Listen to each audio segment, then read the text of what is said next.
Welcome back, my Godly Guardians. It is your boy Odin here, the man, the myth, the legend. And today I'm going to be bringing you guys a little bit of Crucible action gameplay on Rusted Lands. It is Control. And the first thing you guys need to know, this is a brand new series I'm going to be bringing you guys. It is going to be me doing a nice little commentary of Control or Skirmish or Clash, whatever I'm going to be playing for the day. But I really do like playing objective gameplays, so I will be playing more than likely a lot of Control. So if you guys like Control, then definitely listen up. If you are new to Control, I will explain the tips, and on top of that, I will explain to you, even if you're a veteran, you may not know quite how Control works, or if you are like, Odin, I'm always capturing flags, but it just seems like we're still losing for some reason, and I'm going to explain to you the reason why you are losing. And that being said, let's jump right into this nice little gameplay. I do end up doing a 5.0 KD, so I guess you can say that I'm a little bit more better than average, I guess is what you could say. Now, that being said, I'm going to explain the rules of Control. Obviously, yes, you need to be able to capture flag, but actually there's a little bit more than that, guys. Or I should say there's a lot more to that.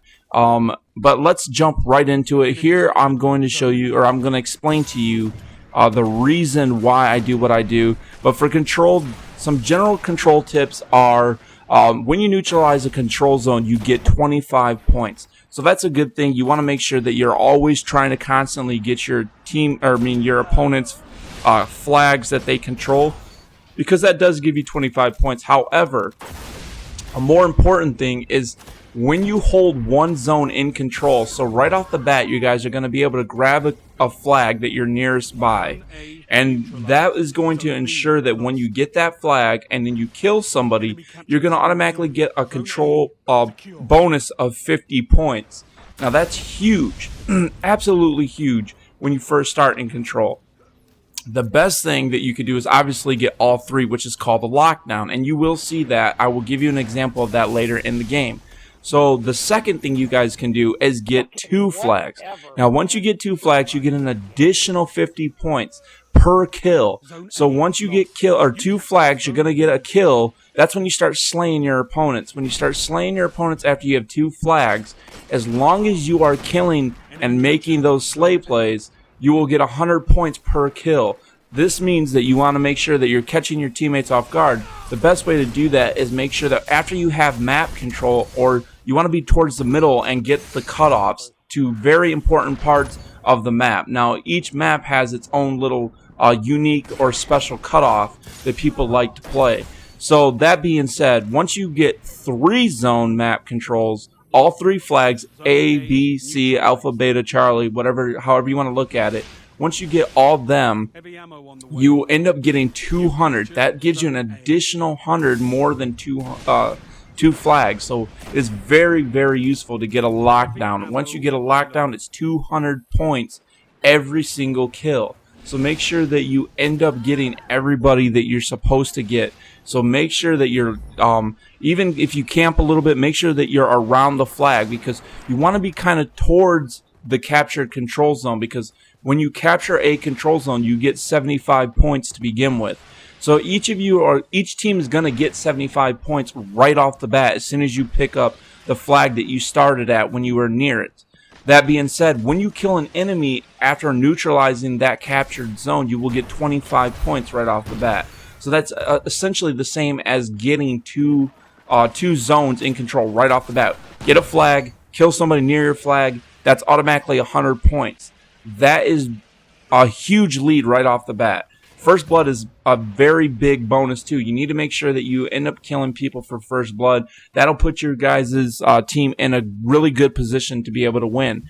Those who slay in Crucible are good, but those who slay in Crucible around their objectives, are always playing their objectives, being objectively correct, that is better. That is the difference between being somebody who plays Control just as like somebody new to the game, and then actually like a veteran, a more advanced player, I guess you would say, someone who's more MLG goal driven. So that's the difference between learning Control and knowing Control. That also being said, when you kill an enemy that is near your control zone, one of your own, you get 25 points as well. So if you're killing an enemy that they have a flag, that's 25 points. If you're killing an enemy that's near your flag, that's an additional 25 points on top of whatever you're getting for your bonuses. So if you have 2 controls, that's 100 points plus 25 points for being around your flag. So that's how you play Control, guys. That is the absolute way of winning. So if you are a big stickler and you want to be able to win, that is what you need to do to be able to ensure that you're winning. So as you guys can tell, you also need to learn how to play around your opponent's weapons. Now, you want to get advantageous spots like how I do when I'm making sure that I play with my sniper rifles. I lock down the middle of the map. I lock down their spawn spots. So you could say, Odin, that's kind of like spawn trapping. Well, that is actually, if you are spawn trapping your opponent, then you're doing it right, because you want to make sure that they can't really get anywhere on the map. So as you guys can see, I am looking down the middle of the map. I'm always watching the door into A flag here. Now, every single map is going to have its own little spot. But that being said, the way I used that super earlier, as you guys had saw, was a really good way. I made sure that I waited until my the whole team was basically on that flag, and every kill that I did that was 25 points. So that 5 quick kills that you guys saw with the breaker, which is basically Destiny's way of getting a quad feed, and then I killed another person and got the merciless for 5 kills. That is 25 points plus the 200 point or the 100 points per kill, because I had 2 flags. My team had 2 flags. But that is some general tips on how to play Control. If you guys do like this new series, I'm going to be bringing it once a week. So smash that like button, and I will see you guys next time. As always, stay godly, Guardians.